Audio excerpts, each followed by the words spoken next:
Welcome boys and girls, Costin here with my Dark Elf army guide for Total War Warhammer 3 Immortal Empires. And Dark Elves are a ridiculously good race very early on in their campaign just because of the sheer variety of units that they have and how good those units are. What you see here is what you can recruit very quickly, like basically turn 1 recruitment in pretty much every campaign except Malice Darkblade, including the Dark Shards with shields. Or you can get the unshielded version against the opponents where those shields aren't needed. But yeah, this is your quintessential early game Dark Elf army, or the variety of units that you have. And this combination is probably the single best combination of units you can recruit in any campaign in the game. Early on, very quickly, we're talking tier 1, tier 2, and you can go with the tier 1 version of Dark Shards. So let's go over the units. You first have Dread Spears, can be recruited from every settlement, 40 armor, anti-large benefit, charge reflection, charge defense versus large, and murderous prowess. Not necessarily going to benefit them all that much because they do have pretty solid leadership, but of course murderous prowess, filling up the bar, killing enough enemy or combatants being killed, is obviously going to trigger that kind of benefit. It's basically your units becoming a lot more deadly in combat for a fairly good amount of time once the battle has really gotten going. It's one of the things that makes Dark Elves dangerous, their army ability. So you're looking at Murderous Prowess, you're looking at Black Arc abilities, you're looking at Dark Conduit. All of those things do stack up. Then we have Black Arc Corsairs. So Black Arc Corsairs have the Sea Dragon Cloak, thus they have 80 armor. And this is a unit you can recruit from tier 1 in any Black Arc, assuming you have a barracks, and you have a barracks inherently unless you're playing Lokir, but Lokir has more Black Arcs than anyone else. For an tier 1 unit, and you can recruit a lot of these guys from Black Arcs quickly, that's one of the main benefits. You lose global recruitment, but you gain Black Arc recruitment. But you can get access to a Black Arc within a couple of turns in every Dark Elf campaign. Malice Darkblade starts with one, Lokir starts with one, and can get another one on turn 1. Others may take a couple of turns to get them. You need a certain number of slaves and a structure for it, but once you get them, it's like they've got decent level of speed for such a heavily armored unit, decent melee attack, melee defense, or pretty good melee attack for a unit, and that bonus versus infantry damage. Or you have the handbow version. The handbow loses the bonus versus infantry. They lose that dual wield capability for the crossbow, but it is a crossbow, short range, but can do a fair amount of damage and can fire while moving. That's one of the main benefits with handbows. And there's some crazy upgrades with regards to names of power. One specific one that can really help you out, though many times you may not care to go for those army skills compared to, or those army traits compared to the benefits that you get from aristocratic on the level of buffing your empire. And that's something to mention. Like, people will say, oh, this name of power gives you an army benefit. Yes, but you're better off going for the campaign benefit that improves your economy, for instance, or just in general your imperial situation, trade, etc. Because that will give you a lot more money. More money means more armies means more battles to fight, more settlements to sack. You can swim in more money than you have to spend if you go down that path. So Dark Elves excel in that playstyle. It's about massing as many armies, because Black Arcs reduce the upkeep of armies that are of units that are in them. So you can have a number of Black Arcs, especially later on, doing that, or even early on that initial Black Arc, and this is one of the reasons Lokir is so crazy. But yeah, both, like, what combination of Black Arc Corsairs or handbows you want to use, that's up to you. Personally, I do go with the melee version and just go with Dark Shards, who are Effectively, as I see it, your principal ranged unit in a Dark Elven campaign. Their range isn't the greatest. High Elves will definitely outrange it, but they do have silver shields, so they'll be quite effective at resisting enemy range damage and going for armor. Here's the thing: Elves can get, life tifle more armor, 40 armor default on archers with light armor. In fact, I even put a unit, if there is one unit here, I do believe it might be hiding somewhere. But regardless, elven archers have more range, but they do not have the firepower. And keep in mind, it's the number of projectiles as well to take in consideration. Just a really good unit at dealing with pretty much anything that you'll be dealing throughout the course of your campaign, with the exception of course, fast movers. That can be a problem. Or units that just flat out outrange them, but even then, they've got the survivability that a lot of ranged units don't have, even the ones with good armor. It's like these guys, I would take them against Jade Warrior Crossbowmen. Obviously, the shielded great Jade Warrior Crossbow version would win, and so would Celestial Dragon Crossbows. But against most range units, it's a crossbow, so it doesn't have the handgunner problems. And it's a silver shield, so yeah, quarrelers pretty much are what you counter these guys with. And even then, it's not a pleasant duel, because, you're talking about murderous prowess. That's something to bear in mind about Dark Elves.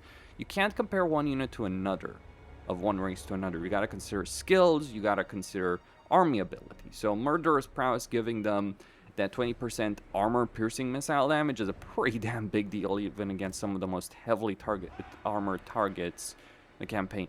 The only issue they're going to struggle with is against foes that have a lot of physical resistance. That's where you need magical attacks, but that is a problem with a lot of ranged units in the game, because there's only certain specialist units that have that.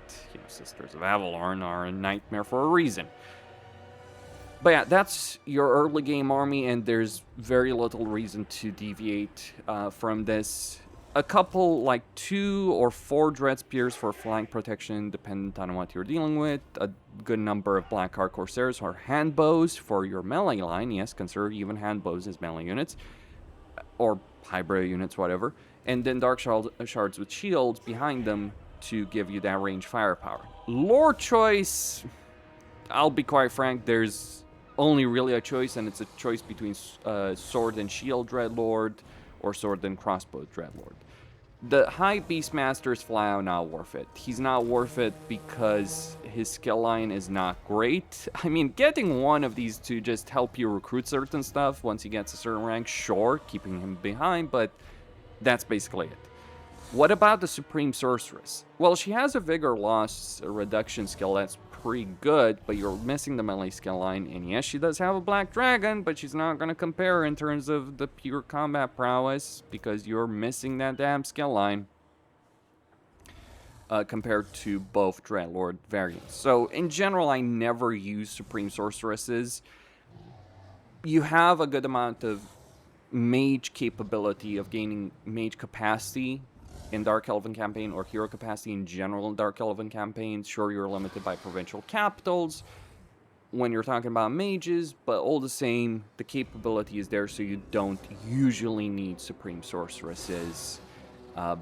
And really, what I dislike with army leaders that are magic users is, in order to make use of a lot of that magic, you need to spend a lot of points in that. And most of the time, it's just better to buff up your army. Whereas with a melee lord, or even a range lord, or a hybrid melee range lord, you don't have to go all in. Sure, the high-end skills are useful, but you can increase their combat capability by quite a bit with just a few skill points here and there. And that's kind of a big difference. Now, what's the difference between the two? Well, when the Sword and Shield variant is on foot, you get the shield. But once you get on the dragon, and this is the reason I put them all on their mounts, once you get on the Black Dragon, that shield goes away. So the primary difference here is of certain skills. Basically, the Dreadlord has more melee defense through skills. Not baseline stats for skills, but the Dreadlord with sword and crossbow has armor-piercing ranged attacks, and that he can do so firing while moving. You also get a different army ability depend on which type of lord you're going with. So you can get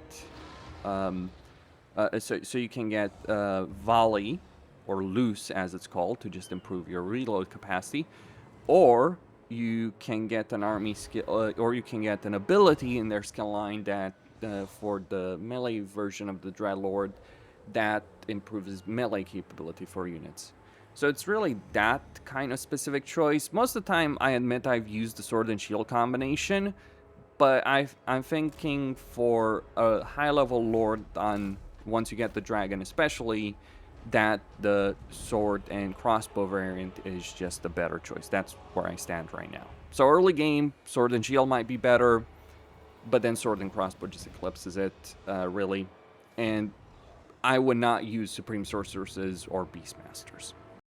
Now, once you get to tier 3, once you get all your heroes unlocked and different kind of units unlocked, the ball game changes a bit here. Hero-wise, you do want all the heroes, Death Hags for that kind of glass cannon hero, though whether or not they're worth putting on their shrine mount is a bit of a discussion, because they might be more effective on foot, but decent survivability and casualty replenishment, which is always very, very damn important. And yeah, you do have different abilities for them. K-Knight Assassins are mostly to hurt certain enemies, but really their main value proposition is to give you that post-battle loot. Because Dark Elves, their economy is good from settlements, but the way they really dominate campaigns is post-battle loot, income from looting, sacking settlements. And that's where the K-Knight Assassins become useful in the campaign.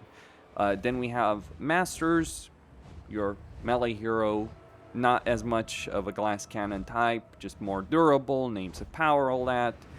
Very easy to recruit tier 2, increased capacity as well, so you can get a lot of these very quickly through your main barracks building chain.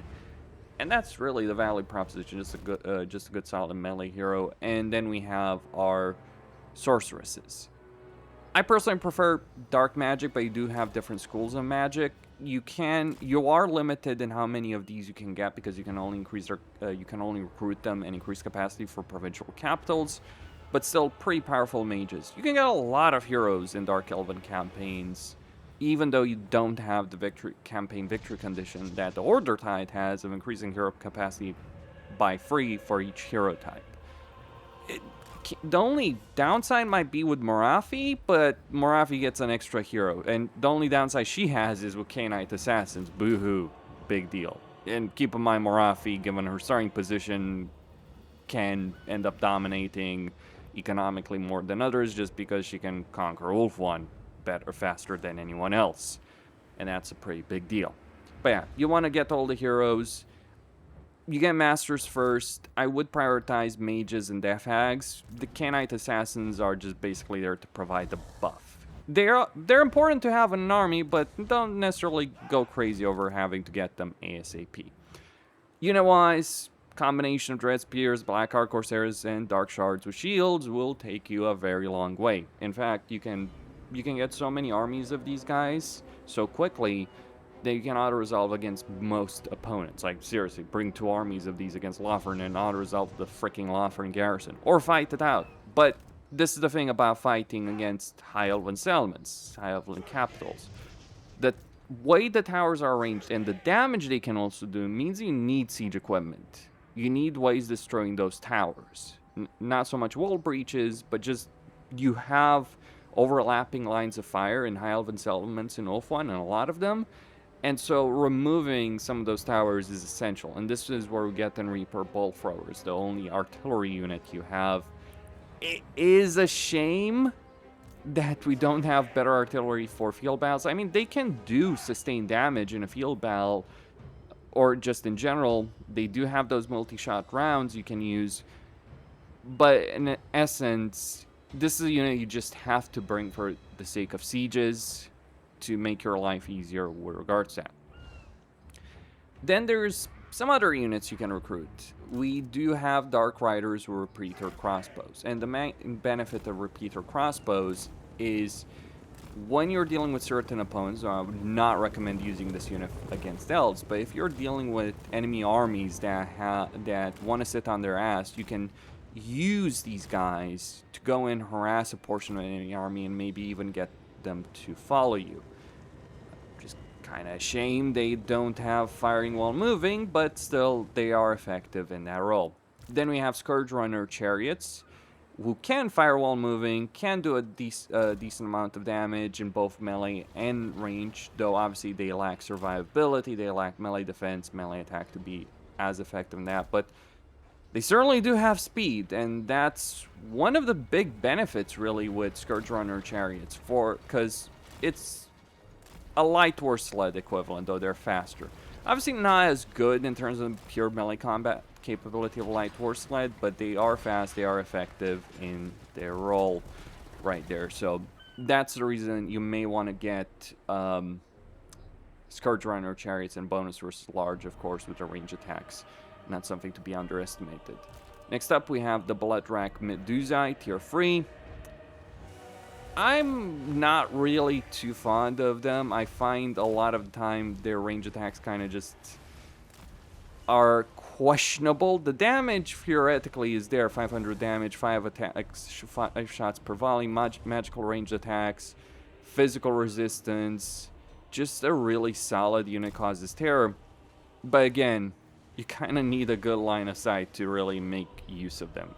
It kind of just feels like they're throwing, you know, they're using gunpowder weapons to an extent. That can be a problem, but still, they do have range effectiveness if you can give them a good firing lane. They can do a good amount of damage. They can hold their own in melee pretty effectively, anti-large benefit, so they can go after single entities, they can go after monsters. So you might even drop the Dread Spears completely just to have Medusae to protect their flanks against single entities, though obviously cavalry is a different discussion, but their speed is pretty decent, all things considered. Their charge bonus, pretty solid.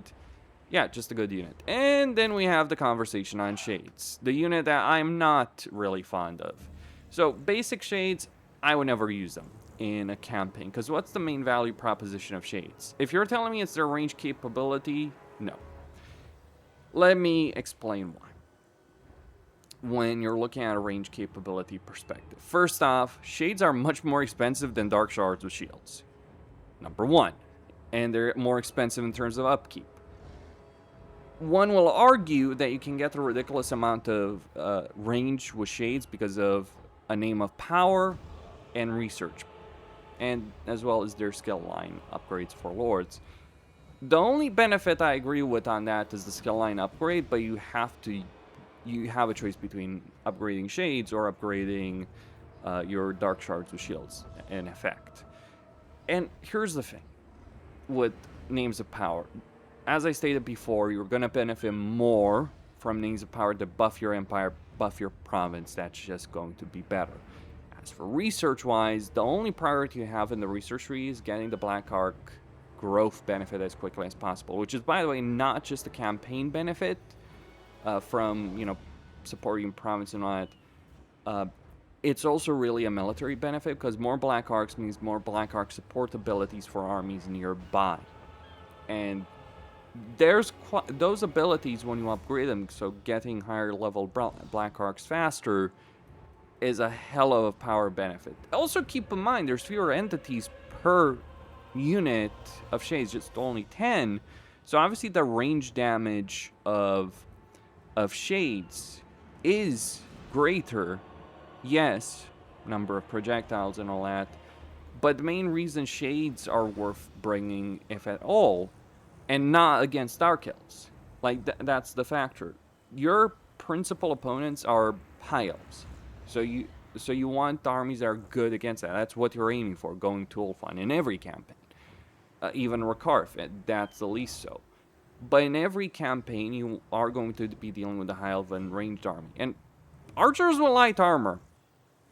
When we think of archers with light armor, they have more armor by default. They have a huge amount of range. You won't outrange them when you consider certain high elven skills and traits that don't cost you things.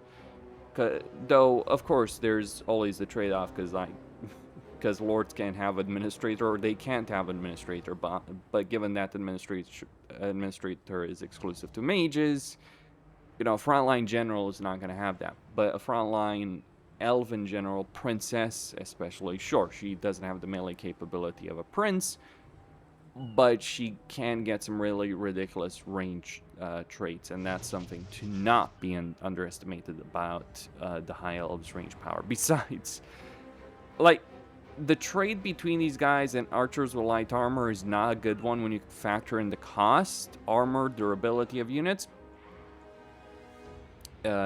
overall. And then when you consider army synergy, yeah, regular shade's just not worth it. What about dual weapons? What about gray weapons? Well, this is the discussion. What are you dealing with? So as I state, against high elves, I don't believe shades are worth using. Against other factions, that's a different discussion. But we consider Blackheart Corsairs versus Shades, and well, Blackheart Corsairs win out in quite a few respects. One, they're again much cheaper. They both have that bonus versus infantry available to them, dual wield weapons in melee and all that. They do have some better stats here and there, like melee attack, melee defense, but again, we're talking freaking cost effectiveness in terms of these units, and yeah, dual weapons are not worth replacing your Blackheart Corsairs for, because you don't have that freaking level of armor. Remember that. That's a pretty important factor when we're judging Blackheart Corsairs versus Shades with dual weapons. The only variant that I think is worth it are Shades with gray weapons. They get armor-piercing melee attacks, so most of their damage is going to be done armor-piercing. They keep the same range stats. They are useful from the perspective that, in effect, if this is your heavy melee hitter in the Dark Elf campaign, at least the only one that's worth getting, because we'll talk about Blackguard of Nagaron and Hargonef Executioners just a bit.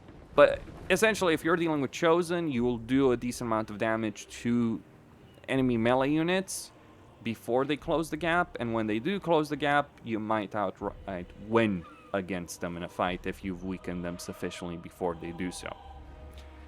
That's the only situation in which I can argue in favor of Shades. I mean, they're not a bad unit, but I think Dark Shards with shields are just generally better for a proper battle line. I admit, it is a trap, and one we all fell into. Like, my first campaign, one of my first two campaigns of Warhammer 2, I played both a High Elf and Dark Elf campaign, and I did get a Shade army on Malekith. And I gotta say, looking back, it's obviously appealing because of the hybrid melee range capability, as opposed to, you know, different buildings for different units. But ultimately, I'm going to argue firmly in favor of not using Shades unless you're dealing with certain specific enemies, and even then, it's only really the Greatsword version that's worth using if you're dealing with heavily armored targets or high-end infantry units, right? That's where I stand on that. Many disagree, but again, people look at what the unit can do, but they ignore the sacrifices you make. They ignore the fact that you have to sacrifice the name of power, that you have to sacrifice skill points to really make Shades effective. Obviously, you do spend skill points in terms of Dark Shards, but I think the Dark Shard skills, the ones that buff them up, are typically more useful to get. Regardless, my perspective, if you're going to use Shades, go for the Greatsword version. Ignore the dual weapon option. You got Blackheart Corsairs for that melee capability. And yeah, the regular ones, just don't bother with them from my view. Next up, we talk about like kind of late mid-game army. So we're talking about things in tier 4. Though whether or not you want to recruit anything from tier 4 is its own discussion.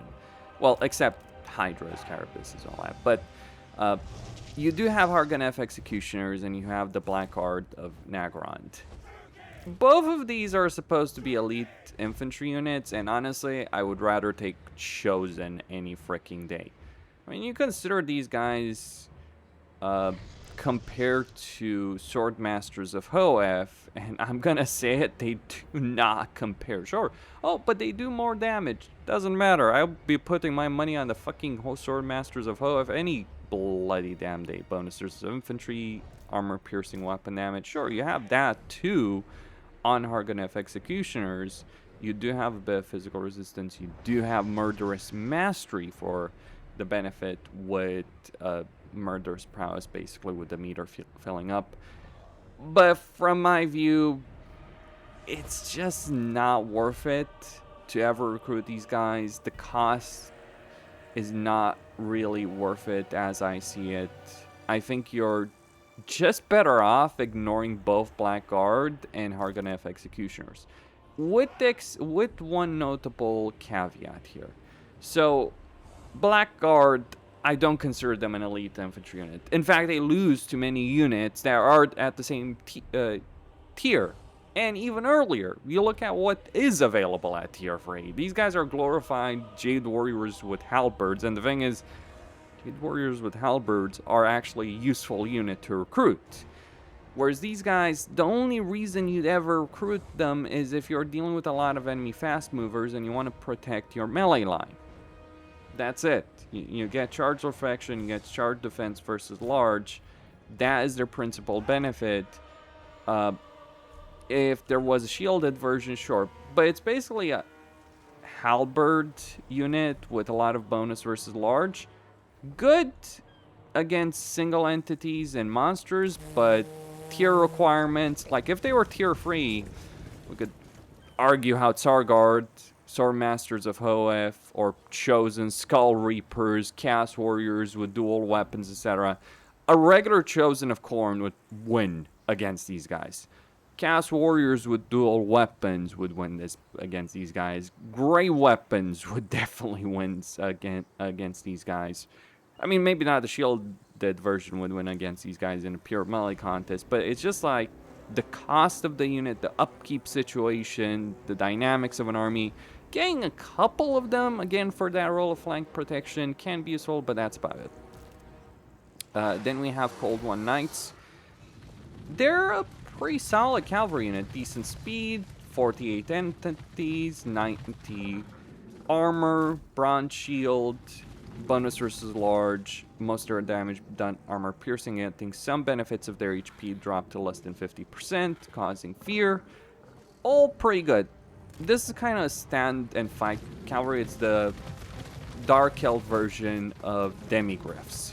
They do get the job done, but to be rather honest about it, I don't think they're good enough to handle the High Elf range line, even though they're, you know, they've got decent survivability. Usually I look at the cavalry unit like this and say it's decent, and I would say it would be decent if they were freaking tier 3. They don't compare to Warbearer Riders, far from it. In terms of a chariot unit, you do have Cold One chariots. So these are your heavy chariot boys. Lots of range damage, lots of melee damage, 65 charge bonus, decent speed.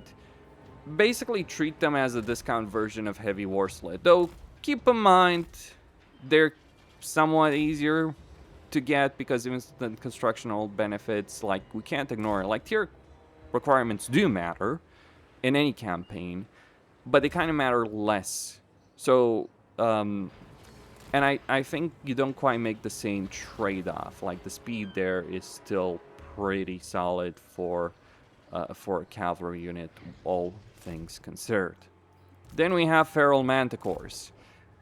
Yeah, don't bother recruiting these guys unless you really just want a unit to throw against enemy range line, or more importantly, if they have a lot of artillery. because you usually won't keep control of this unit, because you've got Feral Rampage, so if their HP is low, they're always going to go on a rampage, and they do tend to take a lot of damage in our resolve, but Harpies are very rarely useful because they're not durable enough. Manticores can be useful if you control them, but that's a pretty damn big if. But that is essentially your late mid-game army or options.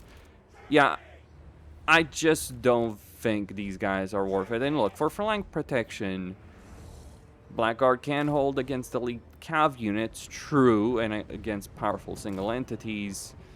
Or you could just recruit more armies of Dread Spear supported by more Dark Shards and bring 40 units in every battle, which is a genuinely viable strategy in a Dark Elf campaign. Or, given the fact that you have good diplomatic relations with pretty much any faction, how about allying a fucking Khorne faction and just recruiting cast warriors of Khorne with halberds and getting the better unit?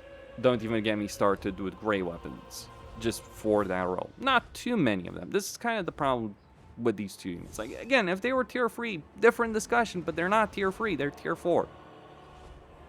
Have endgame units to really talk about over here. First off, the Blood Rack Shrine. So you have a Medusa on a shrine, losing a lot of that melee capability, though gaining some benefits with Aura of Agony and Aura of Ardor to help units around them. I don't usually think they're worth it from that perspective. Losing that melee capability can hurt quite a bit, but you do have monsters to make up for that.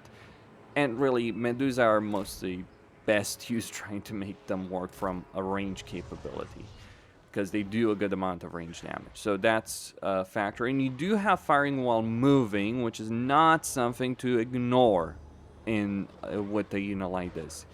That makes them more useful from the range perspective than the regular Medusa unit.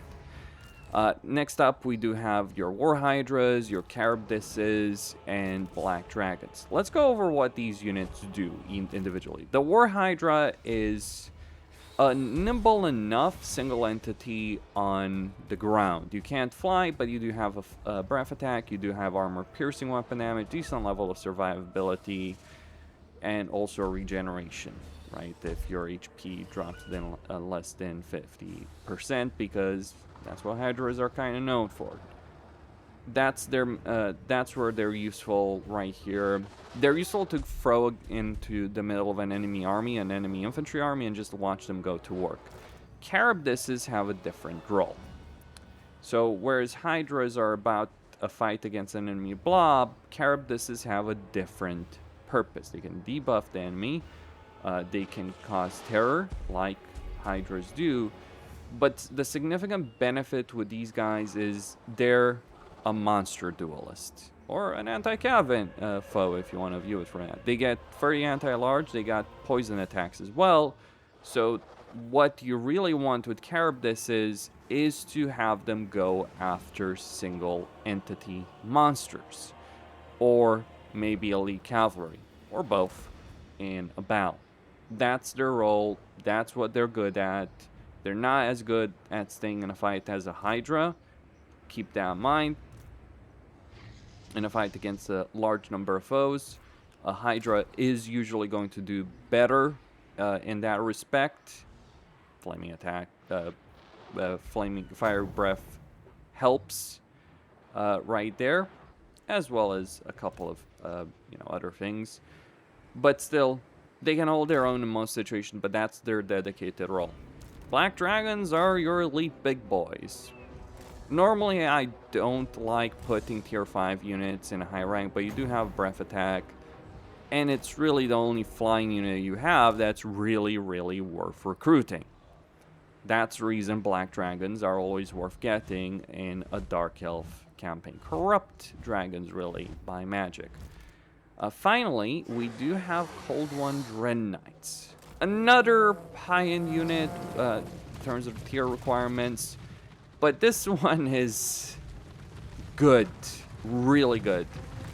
Actually, I would say it's one of the best cavalry units in the game if Crushers and Mournfang didn't exist, but they do. And because they exist, we can't ignore that they're playing second fiddle to that. But still, you're looking at a heavily armored unit with bronze shields, not the greatest charge bonus, but still most of their damage is armor piercing. This is more of a stand-up monstrous cav unit that goes in there, gets stuck in, and keeps in the battle. A much better version than the Demigriff.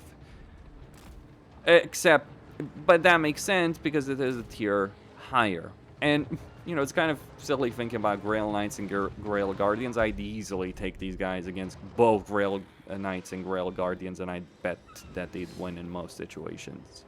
Especially as they do get stronger a bit. The longer the battle goes on, you know, murderous prowess we're talking about. And also, they lose HP, they get primal instinct. So that's really where the benefit comes in for them. It is a unit worth getting if you want something to harass enemy range. So if you're playing a longer campaign and you're dealing with a lot of like heavy ranged, heavy artillery armies, like if you're invading the dwarves or the empire or something along those lines, then yeah, getting these is especially useful. Or just throwing them against cav units, because while they lack the anti-large, they will definitely beat most cavalry units in the game. That is where I stand with regards to Dark Elves. But yeah, I don't think Argonef Executioners are worth it. If you want melee capability, again, Hydras, Charybdises, worth recruiting. So go with the monsters, the single entities, if you want that capability. Don't rely on your infantry because it's not worth it. And that's kind of the big deal. That's kind of the thing that invalidates them. I mean, you look at Khorne, right? Why do you want to recruit Chosen? Is it just simply because they're a good unit? Sure. They can hold their own, they can be most other things, but they don't have units in their roster that really invalidate their role or just do it better. Sure, you know, you have Bloodthirsters and all that, but again, Soul Grinders, but you look at tier requirements there. When you look at other factions, like Order-type factions, Sword Masters of Hoeth, as a unit, worth recruiting because they have a specific role in a battle, and they have martial prowess, so that makes it worth recruiting them. Whereas with Argonef Executioners Blackguard, just not worth it whatsoever. Gonna be very clear on that. Artillery, you may want to actually rely on allied recruitment just to get some cannons from dwarves if you can, or anything from any race that's willing to sell you artillery.